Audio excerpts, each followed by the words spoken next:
it's lovely to meet you. Who are you? I'm Hollie Fraser and I'm the founder of Books on the Underground.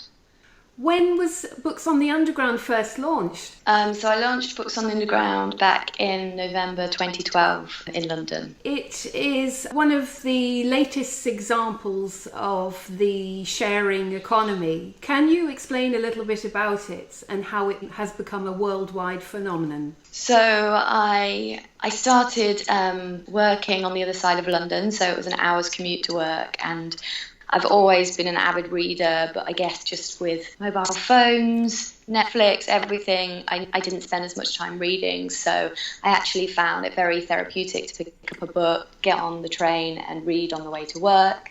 And I noticed kind of a small community of people who were very avid readers, and I would be looking at the front of their books and kind of getting book recommendations on what I was going to read next. And everyone in London reads the Metro. And there's a kind of a sharing economy with the Metro. People take it, leave it on the seat, and someone else will take it. And I just thought how great that would be if we could create that kind of behaviour, but with books. So I started leaving books from my bookshelf. I created a Twitter feed, Instagram and Facebook, and a sticker that I put on the books and told people to go and find out more about the project. And I would tweet as I was leaving the books to tell people where I'd just left the book that I'd read. So you're across the world now. Which cities are you in so far? So we're well established in London, New York and Melbourne, all through different people that reached out to me via Twitter. Other cities recently have contacted me, everywhere from Indonesia, Boston in America, somewhere in California, Greece, France. Somebody just launched in Montreal, so we've got our first ever French-speaking branch, so loads of different places. How does it work? It's very simple. It's a totally organic project. We don't track the books. So when I started, it was obviously books from my bookshelf, and now I get donations from authors and publishers. And each day I dedicate that day to leaving one book on the subway. So it'll be the same novel, but I'll have normally like 10 to 20 copies of that book to leave. So we hero a book and give that kind of book a little bit of PR as well. So let's say I've got 10 books that I want to donate to this cause. What do I do? I live in London, so what do I do? So if you live in London, it's probably best to contact Books on the Underground in London. You drop them an email, and then Cordelia, who is my partner in London, she now runs the London branch. We charge for the stickers, and at the minute we work with book fairies. So as the owner of 10 books I'd like to donate, I'm not the person who leaves them on the Underground then?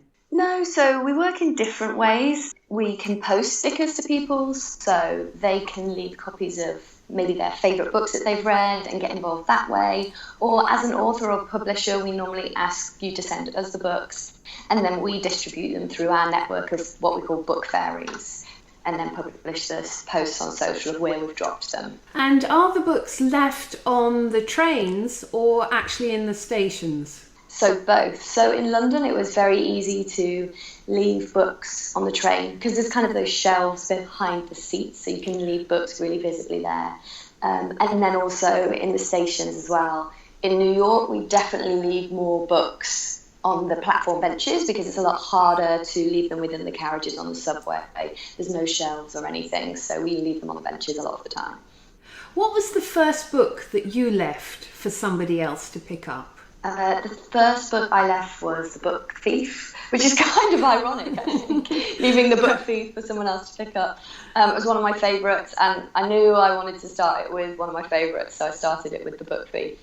And can you tell us a little bit about The Book Thief? The Book Thief is all about a girl in Nazi Germany who goes around to someone's house and she just falls in love with this general's library, and it's a heartbreaking story. Definitely don't watch the movie, read the book. That's all I'm saying. If you were to recommend 5 books for a person to read before they die, what would those 5 books be? And if 5 don't spring to mind, 1 or 2 is fine. So I haven't yet actually read any Maya Angelou, but I've got her Mum and Me Mum at home. So I'm hoping that's going to be highly recommended as it's come from the Our Shared Shelf book club. So that's on my list. Then I'm actually in love with The Kite Runner. I think that is an amazing story. I love all of his books. Is that Khalid Hosseini? Yeah, and A Thousand Splendid Suns. I also loved that as well.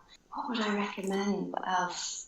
Another favourite of mine is Under the Sweltering Sky by Paul Bowles. That's very intense, but an absolutely amazing read.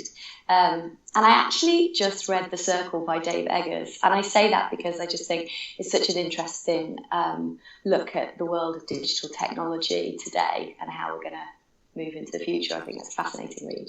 Somebody famous really ignited this movement. Can you tell us a little bit about that person and the story? So, as I said, I moved over to New York in 2015, and in the 3 years I was running it in London, I met a girl called Cordelia. So, we teamed up, and she started being like my go-to book fairy, and there was me and her leaving books. And when I left for New York, she took over and decided to carry it on for me, and she contacted Our Shared Shelf, which is Emma Watson's book club, and asked to do a partnership and leave one of her monthly books on the tube. And they got back to her and said that they'd be delighted to do it, and Emma Watson herself would like to get involved. It's all down to Cordelia's spark of genius contacting the Our Shared Shelf. And so Emma Watson became a book fairy for the day, and left copies of Maya Angelou's Mum and Me and Mum in the London Underground, and then a week later she came to New York and did it for us for books on the subway. So she just left the Maya Angelou Mum and Me and Mum. So she left 10 copies, and she wrote handwritten notes in all of them, and then we left 100 in total. So on that day you could find 100 copies of that book. Are you a writer as well as a reader? I'm actually not. I'm an art director. So in my work, I'm an art director. So I work with a lot of copywriters, but I'm not a writer. I'm a terrible writer. What was the first book that you read? Oh, the first book I can ever remember reading is The Babysitter's Club. It was a series I read when I was young, and I've never actually read Harry Potter. I know my partner here in New York, who runs books on the subway, hates that I haven't read Harry Potter, so for my 30th birthday she bought me all 7. Can you tell us a little bit about your human story? How come you're in New York now? So me and my husband both work in advertising, and he just got transferred to the New York office. So I quit my job and came with him. And then Rosie, who I thought it was a small world, but it all kind of makes sense. So she also works in advertising, and she saw a tweet that my company in the UK had said about books on the Underground, and she reached out to me to start Books on the Subway. So when I moved over here, I met Rosie and we started running Books on the Subway together. So I do that now I'm here, and then I freelance for ad agencies as well on the side. Can you talk to us about the charity work that you do in New York? Oh, so when I first moved here, I couldn't work. I was on my husband's visa, and so I just wanted to get involved in whatever way possible. So I signed up to an amazing company called New York Cares, and they run lots of projects over the city. And so I did a lot of art and craft with kids, so like after school projects. I did jewellery making with the blind, which was amazing, and also bingo with the old people at the old play. So lots of different things. So I kind of still try to fit that in and around work. I just think it's absolutely amazing. It's so accessible. You can sign up very easily. You can sign up to one project a week, which could be an hour, or you could sign up to a project every day. So it's such a kind of accessible way to volunteer. You're clearly a big believer in the sharing economy. Do you have any plans to launch similar things to Books on the Underground? I haven't got any other plans yet. I've always had a plan to release some sort of book for Books on the Underground, but no other kind of sharing economy initiatives. I'd love to kind of create a story of Londoners and get Londoners' stories or New Yorkers' stories together in one book and kind of share that on the underground for people to read. I just think that'd be brilliant. I just need to get some people to write me some stories about the city. Are you interested in gathering more collaborators to your cause? You're in Sydney, Chicago, New York, Washington, Melbourne, Brisbane. Where else do you want to be? And who would you like to hear from? People from which cities? I guess anyone that thinks it would suit their kind of city, you know, like I think there's something nice in New York and London. It's an unsuspecting surprise. Like nobody assumes that you're going to get free things on your commute to work, and kind of breaks people out of that daily commute. So anywhere that kind of people, you know, need that little thing to perk them up on the way to work, and there's a good kind of transport system that could take the books, I think anywhere would work. But as for collaborators, like I'm open to anything, definitely. So no particular cities? Shanghai, Tokyo? Well, we did do a book drop. Cordelia went out to Beijing, and I think we've never had any negative responses, but I think they did a lot of books in one day and it didn't go down too well. So I think, however the project grows, it should always stay led by people who are part of the community rather than a company or a business who's looking to push a certain book. Like I've always never filtered books that come to me, because there's millions of people that live in New York, and I can't dictate what people want to read. And I like the fact that it's here in New York, it's me and Rosie, we're New Yorkers, and we do it because we love New York and we love this city and we love kind of giving back to the people who live there. And that's the only agenda we have. So I think it should always stay like a grassroots project and people who want to do it for the good of their city. Out of everybody you could meet in the world, who would you like to meet, and what question would you like to ask that person?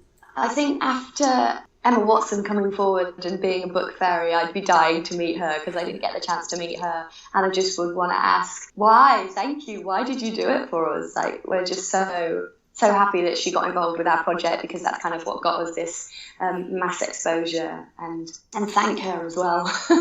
When she participated in this project, it led to an absolute media frenzy. Can you tell us about which publications and which media this was covered in? I think I can't even name where it wasn't covered. I mean, it was absolute madness. It was pretty much in everything. I think the BBC, Time, it was on ITV News.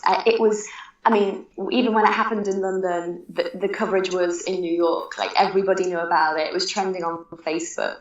So it was in all of the major kind of press and media. It was phenomenal. It's amazing how, if a celebrity gets behind a project, it can really put something very positive back into the world. I mean, encouraging people to read more is such a positive thing. So would you also like to do a shout out to celebrities in other cities of the world to get involved and to drop off a few books on your behalf?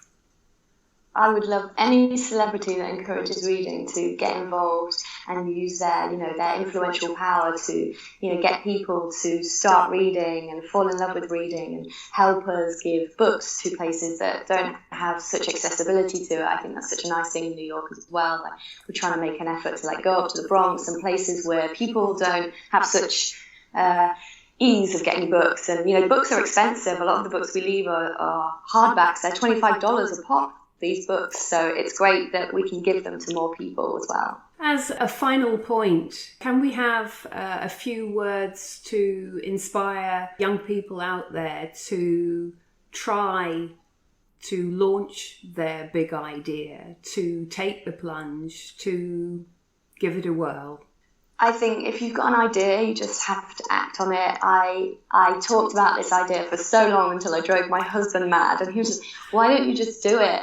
And, you should do an idea for you. That's what I truly believe. And I feel like when I started this idea, I was tweeting to myself, and one person found the book and told me how I'd made their day. And for me, I'd succeeded, because it wasn't about everybody finding out about it. It was about those people who were like me and wanted to read on the subway, finding a book and feeling great. So if you've got a project that you truly believe in and you're passionate about, I just feel like you need to put the time and effort in and determination and persistence. I truly believe that. But I just think if it's something you really believe in, then it has to do well. It really does. Hollie Fraser, founder of Books on the Underground, a worldwide reading phenomenon. Thank you very much for your time. Thank you for having me.